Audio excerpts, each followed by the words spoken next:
আমরা কিন্তু আমাদের স্মার্টফোনটাকে সঠিকভাবে আপডেট করতে পারি না।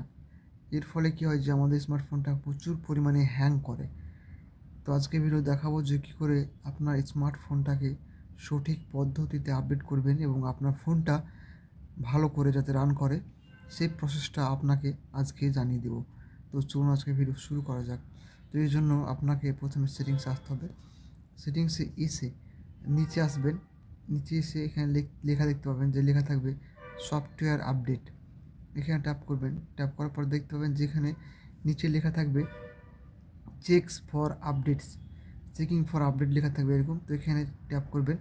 ট্যাপ করলে কিন্তু দেখবেন আপনার ফোনে যদি আপডেট দিয়ে দেয় বা ফোনের কোম্পানি থেকে বা ফোনের সফটওয়্যার যদি আপডেট দেয়, তাহলে এখানে সরাসরি চলে আসবে এবং এখানে তার ডিটেলস আপডেট ইনফরমেশান লেখা থাকবে।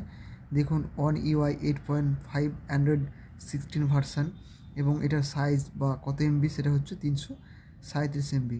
এটার কাজ হচ্ছে সিকিউরিটি প্যাচ। ফোনের সিকিউরিটি যেটা থাকে, সিকিউরিটি প্যাচ লেভেল থাকে, সেটা কিন্তু আমার ফোনে আপডেট এসেছে। আপনাদের ফোনে অনেকেরই সফটওয়্যার আপডেট থাকে, ভার্সান আপডেট আসতে পারে। তো এইভাবে আপনারা আপনাদের ফোনের আপডেট করতে পারেন। এখানে দেখুন আমি যদি ইনস্টল নাও অপশানে ক্লিক করি তাহলে আমার ফোনটা সুইচ অফ হয়ে যাবে এবং তারপর আবার অন হবে এবং সঙ্গে সঙ্গে কিন্তু আমার আপডেট হয়ে যাবে। তো এখানে দেখবেন একটা জিনিস করে রাখবেন, আপনার ফোনটাকে ফুল চার্জ করে রাখবেন।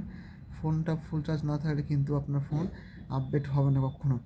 আপনি এখানে শিডিউল করে রাখতে পারেন যে আপনার কখন আপনি এটাকে আপডেট করতে পারেন। অটোমেটিক সেই টাইমটা এখানে সিলেক্ট করে দেবেন, ডান অপশানে ক্লিক করলে সেই টাইমটা কিন্তু অটোমেটিক আপনার ফোনটা আপডেট হয়ে যাবে। তো এইভাবে এই প্রসেসে আপডেট করলে কী হয়, ফোনটা সঠিকভাবে আপডেট করা যায়। তো আশা করি ভিডিওটি ভালো লেগেছে। ভালো লাগলে লাইক, কমেন্ট, শেয়ার করতে ভুলবেন না। Thank you.